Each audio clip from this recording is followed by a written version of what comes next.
ಈ ರೈತ ಹೋರಾಟ 2013-14 ನಾವು ಫ್ಯಾಕ್ಟರಿಗಳ ವಿರುದ್ಧ ಮಾತಾಡಿದ್ವು. ಸಕ್ಕರೆ ಕಾರ್ಖಾನೆಗಳು ಅವಾಗಿನ ಕಾಲಕ್ಕೆ 139 ಕೋಟಿ ರೂಪಾಯಿ ರೈತರಿಗೆ ಕೊಡಬೇಕಾದಂತಹ ಬಾಕಿ ಹಣ ಇಟ್ಕೊಂಡು ಕೂತ ಕಾರಣಕ್ಕಾಗಿ ನಾರಾಯಣ ಗಡದನವರು ಹಾಗೂ ನಮ್ಮ ಬಸವರಾಜ ಮತ್ತು ಈ ಗಲಗಲಿ ಭಾಗದ ಎಲ್ಲಾ ರೈತರು, ಬಬಲೇಶ್ವರ ಭಾಗದ ಸ್ವಲ್ಪ ಬೆರಸು ರೈತರು ಇಲ್ಲಿ ಹಠ ಹಿಡಿದ್ರೆ ಬಿಡಂಗಿಲ್ಲ. ಎಲ್ಲಾ ರೈತರು ಕೂಡ್ಕೊಂಡು ಹೋರಾಟ ಮಾಡ್ಲಕ್ಕ ಜಿಲ್ಲಾಧಿಕಾರಿಗಳ ಕಚೇರಿ ಮುಂದೆ ಎಲ್ಲರೂ ಒಂದು ಟಾವೆಲ್ ಹಾಕೊಂಡು ನಾವು ಮನವಿ ಕೊಡ್ತಿದ್ವಿ. ಎಲ್ಲ ಜನ ರೈತ ಸಂಘಗಳು ಬಹಳ ಇದ್ದ ಕಾರಣಕ್ಕಾಗಿ ಎಲ್ಲರೂ ಕೊಡ್ತಿದ್ರು. ಆ ವೇಳೆನಾಗ ನಾನು ರೈತರಿಗೆ ಹೇಳಿದೆ, ನಾವು ಎಲ್ಲಾರು ಒಂದೊಂದು ಸಂಘಟನೆ ಮಾಡ್ಕೊಂಡು ಎಲ್ಲಾರು ಒಂದೊಂದು ಮನವಿ ಕೊಡಿದ್ರಲ್ಲೇ ಅದಕ್ಕೆ ಬೆಲೆ ಆಗೋದಲ್ಲ, ನಾವು ಎಲ್ಲಾ ರೈತರು ಕೂಡ ಒಂದು ಒಕ್ಕೂಟ ಮಾಡುವ. ಆ ಒಕ್ಕೂಟದ ಮುಖಾಂತರ ನಾವು ಸರ್ಕಾರದ ಮೇಲೆ ನಾವು ಒತ್ತಡ ಹೇರಿದಾಗ ಸರ್ಕಾರ ಅವಾಗ ಮಣಿತ ಅಂತ ಹೇಳಿ ಎಲ್ಲಾ ರೈತರು ಕೂಡಿಸಿ ಒಂದು ಆನಂದ್ ಮಾಲ್ನಾಗ ಒಂದು ರೈತರು ಒಕ್ಕೂಟ ಮಾಡಿದೆವು.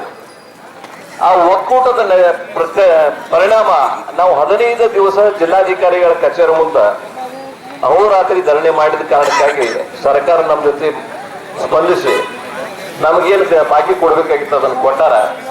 ಅಲ್ಲದೆ ಮತ್ತೊಮ್ಮೆ ಈ 10 ವರ್ಷ ನಂತರ ಮತ್ತೆ ಅದೇ ಪುನಃ ಪರಿಸ್ಥಿತಿ ಬರ್ತದ ಅನ್ನೋ ಕಾರಣಕ್ಕಂದ್ರೆ ಸರ್ಕಾರ ಇವತ್ತು 3,000 ರೂಪಾಯಿ ಕೊಡ್ಲಾಗ್ತದಲ್ಲ ಕಬ್ಬಿನ ಧಾರಣೆ, ನಾವು ಕೇಳಕ್ಕದ್ದು 3,500 ರೂಪಾಯಿ.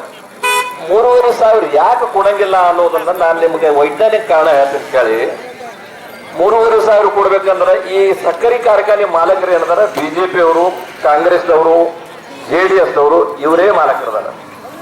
ಇವರು ತಮಗ ಬೇಕಾದಂತ ವೇತನ ಭತ್ಯೆ ಸರ್ಕಾರದಿಂದ ಸೌಲಭ್ಯಗಳು ಸಿಗಬೇಕಾತಂದ್ರೆ ಇಮಿಡಿಯೇಟ್ ಕ್ಯಾಬಿನೆಟ್ ನಾಗ ಅಪ್ರೂವ್ ಮಾಡ್ಕೊಂಡು ನಮಗ್ ಬೇಕಾದ ಆಗಿದ್ದಾಗ ಪಡಿತಾರ. ಈ ರೈತರು ಕೇಳುವಂತ 500 ರೂಪಾಯಿ ಹೆಚ್ಚಿಗೆ ಕೊಡೋದಕ್ಕೆ ಕಾರಣ ಯಾಕೆ ಆಗಂಗಿಲ್ಲ ಇವ್ರಿಗೆ? ಯಾಕೆ ಆಗಂಗಿಲ್ಲ ಅಂದ್ರೆ ಕಾರ್ಖಾನೆ ಮಾಲೀಕರು ಅವರೇ ಇದಕ್ಕೆ ಕಾರಣಕ್ಕೆ. ಈ ಸರ್ಕಾರ ನಡೆಸೋರು ಅವರೇ, ಲೂಟಿ ಹೊಡೆಯವರು ಅವರೇ. ನಾವು ಹುಚ್ಚೂರ್ಗತೆ ಕಬ್ಬು ಬೆಳೆಯೋದು. ಕಬ್ಬು ಬೆಳೆಯೋಕೆ ನಾವು ಹಿಂದಕ್ಕೆ 2015 ಒಂದು ರೈತರಿಗೆ ನಾವು ಒಂದು ಕಿವಿಮಾತು ಹೇಳಿದೆವು. ಕಿವಿಮಾತು ಏನಂದ್ರೆ, ನಾವು ಬೆಳೆ ಪ್ಯಾಟರ್ನ್ ಇರ್ತದ. ಬೆಳೆ ಪ್ಯಾಟರ್ನ್ ಅಂದ್ರೆ ನಾವು MB ಪಾಟೀಲ್ ಪುಣ್ಯದಿಂದ ಈ ಭಾಗದ ಜನ ಉತ್ತರ ಕರ್ನಾಟಕದವರು ಹೆಚ್ಚಾಗಿ 4 ಲಕ್ಷ ಹೆಕ್ಟರ್ ಈಗಾಗಲೇ ನೀರಾವರಿ ಒಳಪಟ್ಟದ. ಇವತ್ತು ಆ ಬಲ ಬಂದದ ನಮ್ಗ ಆರ್ಥಿಕವಾಗಿ ಸಬಲಾಗಿ ಒಂದು ಕಾರಣಕ್ಕಾಗಿ ಆ ಬಲ ಬಂದ ಕಾರಣಕ್ಕಾಗಿ ನಾವು ಕಬ್ಬಿಗೆ ಹೆಚ್ಚು ಒತ್ತು ಕೊಟ್ಟೆವು. ಆ ಕಬ್ಬಿಗೆ ಒತ್ತು ಕೊಡಿದ್ರು ನೋಡಿ, ನಾವು ಇತರ ಬೆಳೆಗಳನ್ನು ಪ್ಯಾರಲಲ್ ಆಗಿ ಇತರ ಬೆಳೆಗಳನ್ನು ಬೆಳೆದೇವು ಅಂದ್ರ ಕಾರ್ಖಾನೆಗೆ ರಿಕ್ವೈರ್ಡ್ ಡಿಮಾಂಡ್ ಅಂಡ್ ಸಪ್ಲೈ ಎರಡು ಈಕ್ವಲ್ ಇರಬೇಕು. ಆ ಡಿಮಾಂಡ್ ಸಪ್ಲೈಗಿಂತ ಎಕ್ಸಸ್ ಆಗಿ ನಮ್ಮಲ್ಲಿ ಪ್ರೊಡಕ್ಷನ್ ಆಗ್ತಾ ಇದೆ. ಅದರೊಂದಿಗೆ ಸಕ್ಕರೆ ಕಾರ್ಖಾನೆಗಳು ಸದ್ಯಕ್ಕ ಇವತ್ತು ನಾವು 11, 22 ಮತ್ತೊಂದು 10 ಸಕ್ಕರೆ ಕಾರ್ಖಾನೆಗಳು ಮತ್ತೆ ಈ ಸದ್ಯಕ್ಕೆ ಪರ್ಮಿಷನ್ ತಗೊಳ್ತಾರೆ. ಫಾಯ್ದೆ ಇರಲಿಲ್ಲ ಅಂದ್ರೆ ನೀವು ಸಕ್ಕರೆ ಕಾರ್ಖಾನೆಯವರು ಪರ್ಮಿಷನ್ ಯಾಕೆ ತಗೋತೀರಿ? ನಿಮಗೇನು ಉಳಿಯಂಗಿಲ್ಲ ಅಂತ ಹೇಳ್ತಾರೆ. ಅವಾಗ 10 ವರ್ಷದಿಂದ ಏನು ಇದ್ದಿದ್ದಿಲ್ಲ, ಇಥನಾಲ್ ಇದ್ದಿದ್ದಿಲ್ಲ, ಯಾವ ಬಾಯ್ ಪ್ರಾಡಕ್ಟ್ಗಳು ಇದ್ದಿದ್ದಿಲ್ಲ. ಅವಾಗಿನ ಕಾಲಕ್ಕೆ ಅವಾಗ ಕೊಟ್ಟದ್ದು 29,000 3,000 ರೂಪಾಯಿ ರೇಟ್ ಕೊಟ್ಟಿದ್ರು. 10 ವರ್ಷ ನಂತರ ನೀವು 3,000 ರೂಪಾಯಿ ಕೊಡ್ತೀರ ಅಂದಾಗ ಇವತ್ತು ಇಥನಾಲ್ ತಯಾರಾಗ್ತದ.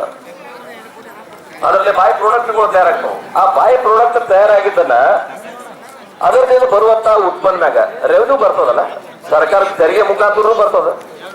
ಮತ್ತೆ ಅದರೊಳಗೆ ನಮ್ಗೆ ಯಾಕೆ ನೀವು ರೈತರಿಗೆ ಪಾಲ ಕೊಡಂಗಿಲ್ಲ? ನೀವು ಏನಾದ್ರು ನೀವು ಹೆಚ್ಚಿಗೆ ನೀವು ಗಳಿಸಿರಲ್ಲ, ಅದರೊಳಗೆ ನಮಗೆ ಪಾಲ ಕೊಡ್ರಿ. ಅದಕ್ಕೆ ಮೊದಲು ರೈತರು ಮಾಡ್ಬೇಕಾಗಿತ್ತು. ನಾವು ಧರಣಿ ಕುಂಡ್ರದು ಅಲ್ಲಿ ಇಲ್ಲಿ ರಸ್ತಾ ರೋಕೋ ಮಾಡೋದಕ್ಕಿಂತ ಒಳ್ಳೆ ಕೆಲಸಪ್ಪ ಅಂತಂದ್ರೆ ನಮ್ಮ ಜಿಲ್ಲೆಯಲ್ಲಿ ಎಷ್ಟು ಶಾಸಕರಿದ್ದಾರೆ, ಶಾಸಕರ ಮನೆ ಮುಂದೆ ಧರಣಿ ಕುಂಡಿರ್ಬೇಕು. ಅವ್ರು ಮೊದಲು ಅವ್ರು ರಾಜೀನಾಮೆ ಕೊಡಬೇಕು. ರಾಜೀನಾಮೆ ಕೊಟ್ಟು ನಮ್ಮ ಜೋಡಿ ಅವರು ಹೋರಾಟಕ್ಕೆ ಇಳಿದು ಸರ್ಕಾರದಿಂದ ನಮಗೆ ಏನಾರ ಬೆಲೆ ಕೊಡಿಸ್ಲಿಕ್ಕೆ ಅವ್ರು ಪ್ರಯತ್ನ ಮಾಡಿದ್ರು ಅಂದ್ರೆ ಅವಾಗ ನಮ್ಮ ಜನಪ್ರತಿನಿಧಿ ಆಗ್ತಾನೆ. ಅದನ್ನು ಬಿಟ್ಟು ಅವರು ಸರ್ಕಾರಕ್ಕೆ ನಾ ಮಾತಾಡ್ತೀನಿ ಅಂತ ಹೇಳಿಕಿಸಿಂದ ಈಗ ಒಬ್ಬರು ಸಕ್ಕರೆ ಸಚಿವರು ಇದೇ ಜಿಲ್ಲೆದವ್ರು ಅದಾರೆ. ಸಕ್ಕರೆ ಸಚಿವರ ಜವಾಬ್ದಾರಿ ಅಲ್ಲ. ಈಗ ನೀವು ಬಿಜಾಪುರಕ್ಕೆ ಉಸ್ತುವಾರಿ ಸಚಿವರು ಬಂದು ರೈತರ ಬಗ್ಗೆ ಕಳಕಳಿ ಆಯ್ತು, ಸಕ್ಕರೆ ಸಚಿವರು ಕಳಕಳಿ ವ್ಯಕ್ತಪಡಿಸ್ಲಕ್ತಾರ. ಆ ಸಕ್ಕರೆ ಸಚಿವರು ನೀವು ರೈತರಿಗೆ ರೇಟ್ ಫಿಕ್ಸ್ ಮಾಡುವಳಿನಾಗ ಎಲ್ಲ ರೈತ ಸಂಘಟನೆಗಳನ್ನ ಕೂಡಿಸ್ಕಿಸಿಂದ ಏನು ರೇಟ್ ತೆಗಿಬೇಕು ಅನ್ನೋದು ಮಾಡಬೇಕು. ಕೇಂದ್ರ ಸರ್ಕಾರ ಜೊತೆ ನೀವು MRP, FSP, FRP ನೀವೆಲ್ಲ ಡಿಸೈಡ್ ಮಾಡ್ಕೊಳ್ಳೋಕ್ಕಿಂತ ಮೊದಲ ನೀವು ನಮ್ಮ ಭಾಗದ ಯಾವ ರೈತರನ್ನು ಕರೆಯಂಗಿಲ್ಲ. ನಮ್ಮ ಖರ್ಚಾಗುವಂಥದ್ದು 1 ಟನ್ ಬೆಳಿಬೇಕಾದ್ರೆ ನಮಗೇನು ಖರ್ಚಾಗ್ತದೆ ಅನ್ನೋದು ಸದ್ಯಕ್ಕೆ ನೀವು ಗಣನೆಗೆ ತಗೊಳಂಗಿಲ್ಲ. ಎಲ್ಲ ರಾಜ್ಯಗಳದ್ದು ನೀವು ಕಬ್ಬು ಬೆಳೆಗಾರದ್ದು ಒಂದು ಪ್ಯಾರಾಮೀಟರ್ ಮಾಡ್ತೀರಿ. ಆ ಪ್ಯಾರಾಮೀಟರ್ ಮುಖಾಂತರ ಎಲ್ಲರಿಗೂ ಕೂಡಿಸಿದಾಗ ಒಂದು ರಾಜ್ಯದೊಳಗೆ ಕಡಿಮೆ ಬರ್ತದ, ಒಂದು ರಾಜ್ಯದೊಳಗೆ ಹೆಚ್ಚು ಬರ್ತದ. ನೀವು ಎಲ್ಲರಿಗೂ ಕೂಡಿ 9 ರಿಕವರಿ ಬರ್ತದ, ಅದಕ್ಕೆ ನೀವು 28% ಬರ್ತದ, ಅದಕ್ಕೆ ನಿಮ್ಗೆ ಇದು ರೇಟ್ ಕೊಡ್ತೀವಿ ಅಂತ ಅಂದಾಗ ಇದು ಸಮಂಜಸ ಅಲ್ಲ. ನಮ್ಮ ರೈತರು ಸದ್ಯಕ್ಕೆ ಕೆಲವೊಂದು ಬೆಳೆ ಪ್ಯಾಟರ್ನ್ ಚೇಂಜ್ ಮಾಡ್ಕೋಬೇಕಾಗ್ತದೆ. ನಾನು ರೈತರಿಗೆ ಇವತ್ತು ನಾನು ಮನವಿ ಏನ್ ಮಾಡ್ಕೋತೀನಿ ಅಂದ್ರೆ, ನಾವು ಬೆಳೆಯುವಂತ ಬೆಳೆ ಒಂದು ಎಕರೆಗೆ 40 ಟನ್ ಬೆಳೀತಾ ಇದ್ದೇವೆ. ನಾವು ಬೆಳಿಬೇಕಾಗಿದ್ದು 60 ಟನ್ 80 ಟನ್ 100 ಟನ್. ಮಹಾರಾಷ್ಟ್ರದೊಳಗೆ ಹೋದ್ರೆ ಕುಂಬಿ ಅಂತ ಒಂದು ಊರಿದೆ, ಕೋಲಾಪುರ ತಕ್ಕ. ಅಲ್ಲಿ ಒಂದು ಎಕರೆಗೆ ಅವ್ರು ಬೆಳೆಯೋದು 130 ಟನ್ ಬೆಳಿತಾರೆ. ನಾವು ಬೆಳಿತೀವಿ 30 ಟನ್ 40 ಟನ್. ಮತ್ 30 ಟನ್ 40 ಟನ್ 130 ಟನ್ನಿಗೆ ಎಷ್ಟು ಫರಕ್ ಆಗ್ತದೆ? ಅವ್ರಿಗೆ ರೇಟ್ ಕೊಡ್ತಾರೆ ಎಷ್ಟು ಅಂದ್ರೆ ಅಲ್ಲಿ 3600 ರೂಪಾಯಿ ರೇಟ್ ಕೊಡ್ತಾರೆ. ಯಾಕಂದ್ರೆ ರಿಕವರಿ ಪ್ರಮಾಣ ಮೇಲೆ ಕೊಡ್ತಾರೆ. ನಮ್ ಕಬ್ಬಿನ ರಿಕವರಿ ಇರಂಗಿಲ್ಲ. ರಿಕವರಿ ಬರ್ಬೇಕಂತಂದ್ರೆ ನೀವು ಒಳ್ಳೆ ತಳಿ ಕಬ್ಬು ಬೀಜ ಹಾಕ್ರಿ, ನೀವು ಕೊಡ್ಬೇಕಾದಂತ ಗೊಬ್ಬರ ಕೊಡ್ರಿ. ನೀವು 40 ಟನ್ ಇದ್ದಲ್ಲಿ ಅದು 100 ಟನ್ ಮಾಡಿದ್ರೆ ನಿಮ್ಗೆ ಆಟೋಮೆಟಿಕ್ಲಿ ಎಕನಾಮಿಕಲಿ ಸೇವ್ ಆಗ್ತದೆ. ಇದನ್ನೆಲ್ಲ ನೀವು ರೈತರು, ನಮ್ಮದು ಕರ್ತವ್ಯ ಏನದಪ್ಪ ಅಂತಂದ್ರೆ ಬೆಳೆ ಬೆಳಿಬೇಕಂತಂದ್ರೆ ಯಾವ ಬೆಳೆ ಬೆಳಿಬೇಕು, ಎಷ್ಟು ಬೆಳಿಬೇಕು. ಅರ್ಧ ನಾವು ಕಬ್ಬು ಹಾಕಿದ್ರೆ ಅರ್ಧ ಜೋಳ ಹಾಕ್ರಿ, ತೊಗರಿ ಹಾಕ್ರಿ, ಈ ತರ ಕಮರ್ಷಿಯಲ್ ಕ್ರಾಪ್ಗಳನ್ನ ಹಾಕ್ರಿ. ಆ ವೇಳೆನಾಗ ನಮ್ಗೆ ಸಪೋರ್ಟಿಂಗ್ ಪ್ರೈಸ್ ಕಾರ್ಖಾನೆಗೆ ಕಬ್ಬು ಸಿಗ್ಲಿಲ್ಲ ಅಂದ್ರೆ ನೀವು ಇದ್ದಲ್ಲಿ ಬರ್ತಾರ. ಈಗ ನೋಡ್ರಿ, ನಮಗ್ ಕರ್ನಾಟಕದೊಳಗೆ ಕಬ್ಬು ಮಾರ್ಬೇಕು ಅಂತ ಏನು ಇವ್ರು ರಿಸ್ಟ್ರಿಕ್ಷನ್ ಮಾಡ್ಯಾರ. ಈ ರಿಸ್ಟ್ರಿಕ್ಷನ್ ತೆಗೆದಾಯ್ತು ಅಂದ್ರೆ ನಮಗ್ ಮಹಾರಾಷ್ಟ್ರ ಕಬ್ಬು ಹೋಗ್ಲಕತ್ತ ನಮ್ಮ ಮಹಾರಾಷ್ಟ್ರದವ್ರು ನಮ್ಗೆ ಹೆಚ್ಚಿಗೆ ಧಾರಣೆ ಕೊಡ್ತಾರೆ. ಅದನ್ನ ಯಾಕೆ ಮುಖ್ಯಮಂತ್ರಿಗಳು ತೆಗಿತಾ ಇಲ್ಲ? ಇವತ್ತು ನೀವು ಮುಖ್ಯಮಂತ್ರಿಗಳು ಇವತ್ತು ಬರೆದದ್ದು ಒಂದು ಲೆಟರ್ ಬರ್ದಾರೆ ಕೇಂದ್ರ ಸರ್ಕಾರಕ್ಕೆ ಒತ್ತಾಯ.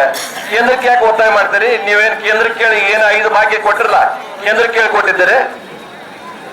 ಕೇಂದ್ರ ಸರ್ಕಾರ ನಿಮ್ಗೆ ಕೊಡೋದಿದ್ದಲ್ಲ. ನಿಮ್ಮ ರಾಜ್ಯದ ಸರ್ಕಾರದೊಳಗೆ ನೀವು ದುಡ್ಡಿನ ಹೊಂದಾಣಿಕೆ ಮಾಡಿ ನೀವು ರೈತರಿಗೆ ನೀವು ಯಾರು ಫಲಾನುಭವಿಗಳು 5 ಗ್ಯಾರಂಟಿ ಕೊಟ್ಟಿರಲ್ಲ ಅವ್ರಿಗೆ ಕೊಟ್ಟಿರಿ. ಅದರಿಂದ ವಾರ್ಷಿಕವಾಗಿ 58,000 ಕೋಟಿ ರೂಪಾಯಿ ನಮ್ಮ ರಾಜ್ಯ ಸರ್ಕಾರದ ಮೇಲೆ ಹೊರೆ ಆಗ್ತದ. ಅದಕ್ಕೆ ನೀವು ಪ್ರತ್ಯೇಕ 1.5% ಮತ್ತೆ ಎಕ್ಸ್ಟ್ರಾ ಟ್ಯಾಕ್ಸ್ ಹಾಕ್ತಾರೆ. ಈ ಟ್ಯಾಕ್ಸ್ ಮುಖಾಂತರ ಸಂಗ್ರಹಣೆ ಆದ ದುಡ್ಡ ನೀವು ನಮ್ಮ ರೈತರಿಗೆ ಅಥವಾ ನೀವು ಫಲಾನುಭವಿಗಳಿಗೆ ಕೊಡ್ಲಕತ್ತೀರಿ. ನೀವು ಈ ಬಿಟ್ಟಿ ಭಾಗ್ಯ ಮಾಡೋದಕ್ಕಿಂತ ಈ ನಮ್ಮ ಆಲಮಟ್ಟಿ ಡ್ಯಾಮ್ 524 ಮೀಟರ್ ಮಾಡೋದು 1962ರಿಂದ ಅಲ್ಲೇ ಕೂತದ. ಸರ್ಕಾರಗಳು 15 ಸರ್ಕಾರ ಬಂದು 69 ವರ್ಷ ನಾವು ಆಳ್ಲಕತ್ತೀವಿ. ಒಂದು ಆಲಮಟ್ಟಿ ಡ್ಯಾಮ್ ಕಟ್ಟಕ್ ಆಗಂಗಿಲ್ಲ. ನೀವು 58,000 ಕೋಟಿ ರೂಪಾಯಿ ಪ್ರತಿ ವರ್ಷ ನೀವು ಏನು ಈಗ ಭಾಗ್ಯಗಳು ಕೊಡ್ಲಾಕತ್ತೀರಿ. ಈ ಭಾಗ್ಯ ಬಿಟ್ಟು ಒಂದು 3 ವರ್ಷ 4 ವರ್ಷ ಪ್ರಾಜೆಕ್ಟ್, ನೀವು ಪ್ರೋಗ್ರಾಮ್ ಅಂಡ್ ಪ್ರಾಜೆಕ್ಟ್ ಅಂದ್ರೆ ಬೇರೆ ಬೇರೆ. ಪ್ರಾಜೆಕ್ಟ್ ಅಂದ್ರೆ ಆಲಮಟ್ಟಿ ರಸ್ತೆಗಳು, ಹಾಸ್ಪಿಟಲ್ಸ್, ಇವು ಆನಂತರ ಎಜುಕೇಶನ್ ಸೆಂಟರ್ಸ್, ಇವೆಲ್ಲ ಪ್ರಾಜೆಕ್ಟ್ಗಳು ಬರ್ತಾವ. ಪ್ರೋಗ್ರಾಮ್ ಅಂದ್ರೆ ಏನು? ನೀವು ಏನೇನು ಭಾಗ್ಯ ಕೊಡ್ತೀರ, ಸೈಕಲ್ ಭಾಗ್ಯ, ಚಡ್ಡಿ ಭಾಗ್ಯ, ಅಂಗಿ ಭಾಗ್ಯ, ಎಲ್ಲಾ ಭಾಗ್ಯ ಕೊಟ್ಟರು ಸದ್ಯಕ್ಕೆ ಸಾಲ ಮನ್ನಾ ಮಾಡೋದು ಸದ್ಯಕ್ಕೆ ತಪ್ಪ. ನೀವು ಪ್ರತಿ ವರ್ಷ ಸಾಲ ಮನ್ನಾ ಮಾಡ್ತೀರಿ, ಪ್ರತಿ ವರ್ಷ ಮಾತ್ರ ರೈತ ಸಾಲ ಮಾಡ್ತಾನೆ. ಅವ ಸಾಲ ಮಾಡ್ಲಾರ್ದಂಗೆ ನೀವೇನ್ರ ವ್ಯವಸ್ಥೆ ಮಾಡಿರೋನು ಇಲ್ಲ. ಪುಣ್ಯಾಕೇನೋ MB ಪಾಟೀಲ್ ಹೋರಾಟ ಮಾಡಿ ನೀರು ಕೊಟ್ಟದ ಪರಿಣಾಮವಾಗಿ ನಾವು ಇವತ್ತು 4 ಲಕ್ಷ ಹೆಕ್ಟರ್ದು ನಾವು ಕಬ್ಬು ಬೆಳಿಲಾಗ್ತೇವೆ. ಆ ಕಬ್ಬು ಬೆಳೆದಕ್ಕೆ ರೇಟ್ ಕೊಡ್ತಾ ಇಲ್ಲ. ರೇಟ್ ಕೊಡ್ಬೇಕಪ್ಪ ಅಂತಂದ್ರೆ ನಮ್ಮ ಸಕ್ಕರೆ ಸಚಿವರು ಅಲ್ಲಿ ಗಟ್ಟೆ ಕುಂತು ರಾಜೀನಾಮೆ ಕೊಡ್ರಿ. ಅವ್ರು ಒಬ್ಬರೇ ಅಲ್ಲ, ಎಲ್ಲಾ ನಮ್ಮ ಜಿಲ್ಲೆ ಸಚಿವರು ರಾಜೀನಾಮೆ ಕೊಡ್ರಿ. ಎಲ್ಲಾ ಸಕ್ಕರೆ ಕಾರ್ಖಾನೆ ಶಾಸಕರು ಏನದಾರ ಅವರು ಸದ್ಯಕ್ಕೆ ರಾಜೀನಾಮೆ ಕೊಡ್ಲಿ. ನಮ್ಗೆ ಹೆಂಗ್ ರೇಟ್ ಸಿಗಂಗಿಲ್ಲ ನಾವು ನೋಡ್ತೇವೆ. ಆ ಕಾರಣಕ್ಕಾಗಿ ರೈತರಲ್ಲಿ ನಾನು ಮನವಿ ಮಾಡ್ಕೊಳ್ಳೋದಂದ್ರೆ ನಮ್ಮ ಪ್ಯಾಟರ್ನ್, ಈಲ್ಡ್ ಪ್ಯಾಟರ್ನ್ ಏನಿದೆ, ಕ್ರಾಪ್ ಪ್ಯಾಟರ್ನ್, ಇದನ್ನೆಲ್ಲ ಚೇಂಜ್ ಮಾಡ್ಕೋರಿ. ಚೇಂಜ್ ಮಾಡ್ಕೊಂಡ್ಮ್ಯಾಗ ನಮಗೆ ಈಲ್ಡ್ ಹೆಚ್ಚಾಯ್ತು ಅಂತಂದ್ರೆ ನಮಗೆ ಉತ್ಪಾದನೆದೊಳಗೆ ನಮ್ಗೆ ಲಾಭ ಬರ್ತದೆ. 30 ಟನ್ 40 ಟನ್ ಬೆಳೆಯಲ್ಲಿ ಈಗ ವಾಟರ್ ಲಾಗಿಂಗ್ ಆಗಿ ನಮ್ಮ ಭೂಮಿ ಕೆಟ್ಟವು. ಆ ಭೂಮಿ ಕೆಟ್ಟದಕ್ಕೆ ನೀವು ಪರಿಹಾರ ಏನಾರಿ ನೀವು ಸರ್ಕಾರ ಕೇಳಿರಿ? ಇಲ್ಲ. ಬರೇ ವರ್ಷ ಕಬ್ಬು ಹಾಕ್ತೀರಿ, ನೀರು ಬಿಡ್ತೀರಿ, ವರ್ಷ ಕಬ್ಬು ಹಾಕ್ತೀರಿ, ನೀರು ಬಿಡ್ತೀರಿ. ಆ ಕಬ್ಬು ಹಾಕಿದ್ಮ್ಯಾಗ ವಾಟರ್ ಲಾಗಿಂಗ್ ಯಾಕಾಯ್ತು? ಅದರೊಳಗಿನ ಸೌಳ ಅಂಶ ನಾವು ಹೆಂಗ್ ಹೊರಗೆ ತೆಗಿಬೇಕು? ಇವೆಲ್ಲ ವೈಜ್ಞಾನಿಕವಾಗಿ ರೈತರು ಸ್ಟಡಿ ಮಾಡಬೇಕು. ಈಗ ಜಾಯಿಂಟ್ ಡೈರೆಕ್ಟರ್ ಆಫ್ ಅಗ್ರಿಕಲ್ಚರ್ ಇವರು ನಮ್ಮ ಸಂಬಂಧ ಕೆಲಸ ಮಾಡ್ತಾರೆ. ತಾವು ಎಷ್ಟು ಮಂದಿ ರೈತರು ಹೋಗಿ ಜಾಯಿಂಟ್ ಡೈರೆಕ್ಟರ್ ಆಫ್ ಅಗ್ರಿಕಲ್ಚರ್ ಹೋಗಿ ನಮ್ಮಲ್ಲಿ ಜವಳ ಆಗ್ಲಾಗ್ತದ, ಅದಕ್ಕೆ ನಾವೇನ್ ಪರಿಹಾರ ಮಾಡ್ಬೇಕು? ಯಾರು ಕೇಳಿರಿ? ಯಾರು ಕೇಳಿಲ್ಲ. ಅಲ್ಲದೆ ಈಗ ಕಬ್ಬು ಹಚ್ಚಿದ ಮ್ಯಾಗ ವಾಟರ್ ಲಾಗಿಂಗ್ ಆಗಿ ಬೆಳೆ ಹಾನಿ, ಕಬ್ಬು ಬರಲಾರ್ದಂತ ಸ್ಥಿತಿ ಒಳಗ ಈಗ ಬಿದಿರು ಬೆಳಿಲಾಗ್ತದ. ಈ ಭಾಗದ ರೈತರು ಎಷ್ಟು ಮಂದಿ ಬಿದಿರು ಬೆಳೆದಿರಿ? ಬಿದಿರು ಸದ್ಯಕ್ಕೆ ಇವತ್ತು ಈಕ್ವಲ್ ಟು ಕಬ್ಬಿನ ರೇಟ್ ಬರ್ತದ. ಬಿದಿರು ಯಾರು ಬೆಳಂಗಿಲ್ಲ. ಆ ಕಾರಣಕ್ಕೆ ದಯಮಾಡಿ ರೈತರು ಸದ್ಯಕ್ಕೆ ನಾವು ಬೆಳೆ ಉತ್ಪಾದನೆ ಹೆಚ್ಚು ಮಾಡ್ಬೇಕಾದ್ರೆ ಏನ್ ಮಾಡ್ಬೇಕು? ವೈಜ್ಞಾನಿಕ ಪದ್ಧತಿ ಒಳಗ ವೈಜ್ಞಾನಿಕವಾಗಿ ನಾವು ಬೆಳೆ ಬೆಳೆದದ್ದೇ ಆಗ್ತಂದ್ರೆ ನಮ್ಗೆ ನಿಶ್ಚಿತವಾಗಿ 3,000 ಕೊಟ್ಟರು ಲಾಭ ಆಗ್ತದ. 3,500 ಕೊಟ್ಟರಂತೂ ದೇವರು ಅವ್ರಿಗೆ ಫ್ಯಾಕ್ಟ್ರಿದವ್ರಿಗೆ ಆಶೀರ್ವಾದ ಮಾಡ್ತಾನೆ. ಆನಂತರ ಇನ್ನೊಬ್ಬರು ಯಾರು ಹೇಳಿದ್ರು, ಹೆಗಡೆ ಅವರು, ಆ ಫ್ಯಾಕ್ಟ್ರಿದವ್ರು ಸಾಲ ಹೆಂಗ್ ತೆಗಿತಾರ, ಜನರಿಗೆ ಹೆಂಗ್ ಮೋಸ ಮಾಡ, ಅದೆಲ್ಲ ಖರೇನೆ. ಅದೆಲ್ಲ ಮಾಡಿದಾಗ ನಾವು ಅವ್ರಿಗೆ ಮತ ಹಾಕ್ತಿವಲ್ಲ. ನೀವು ಮತ ಹಾಕುದು ಯಾರಿಗೆ ಹಾಕ್ತಾರ? ಚುನಾವಣೆ ಬಂದ ಕೂಡಲೇ ನಮ್ಮ ಜಾತಿಯವ, ಅವ್ರ ಜಾತಿಯವ, ಆ ಜಾತಿ ಕುಲ ಗೋತ್ರ, ನಿಮ್ ಕುಲ ಗೋತ್ರ. ಕುಲ ಗೋತ್ರ ಅನ್ನೋದು ಏನೂ ಇಲ್ಲ. ಒಂದೇ ಒಂದು ಕುಲ ಅಂದ್ರೆ ರೈತರ ಕುಲ.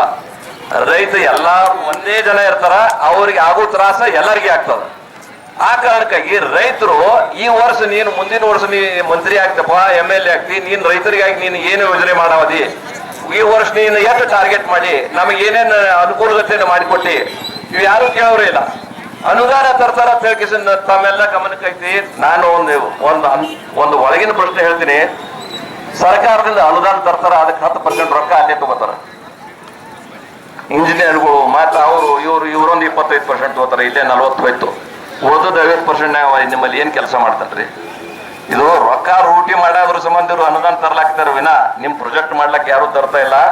ದಯಮಾಡಿ ರೈತರು ತಿಳ್ಕೋಬೇಕು, ನಮ್ಮ ಆಲಮಟ್ಟಿ ಪ್ರಾಜೆಕ್ಟ್ ಕಂಪ್ಲೀಟ್ ಆಗಲಕ್ ನಾವ್ ಎಲ್ಲಾರು ಕೂಡಿ ಪ್ರಯತ್ನ ಮಾಡಿದೇವು ಅಂದ್ರ ನಮ್ಮದು 11,05,000 ಹೆಕ್ಟರ್ ಬಿಜಾಪುರದೊಳಗೆ ಭೂಮಿ ಅನ್ನದ. ಅದ್ರೊಳಗೆ ಈಗಾಗಲೇ 4 ಲಕ್ಷ ಹೆಕ್ಟರ್ ಆಗಿದೆ. ಇನ್ನ 2.5 ಲಕ್ಷ ಹೆಕ್ಟರ್ ನಮಗೆ ನೀರಾವರಿಗೆ ಒಳಪಡ್ತು ಅಂದ್ರ ಕಬ್ಬು ಬಿಟ್ಟು ನಾವು ಇತರ ಬೆಳೆಗಳನ್ನು ಬೆಳಿಲಿಕ್ಕೆ ಸಾಧ್ಯ. ಅಥವಾ ಕಬ್ಬೆ ಬೆಳೆದ ಇಷ್ಟ ಆಯ್ತು ಅಂದ್ರ 100 ಟನ್ ಮ್ಯಾಗ ಕಬ್ಬು ಬೆಳೆಯುವಂತ ಪ್ರಯತ್ನ ಮಾಡ್ರಿ. ಅವಾಗ ನಿಶ್ಚಿತವಾಗಿ ಎಲ್ಲಾ ರೈತರು ಲಾಭನೇ ಬರದ್ರ ಅಂತ ಹೇಳಿ ನನಗೆ ವೇದಿಕೆ ಮೇಲೆ ಮಾತಾಡ್ಲಿಕ್ಕೆ ಅವಕಾಶ ಕೊಟ್ಟಂತ ಎಲ್ಲ ರೈತ ಬಂಧುಗಳಿಗೆ ನನ್ನ ಧನ್ಯವಾದಗಳನ್ನು ಹೇಳ್ತಾ ಜೈ ಹಿಂದ್, ಜೈ ಕರ್ನಾಟಕ.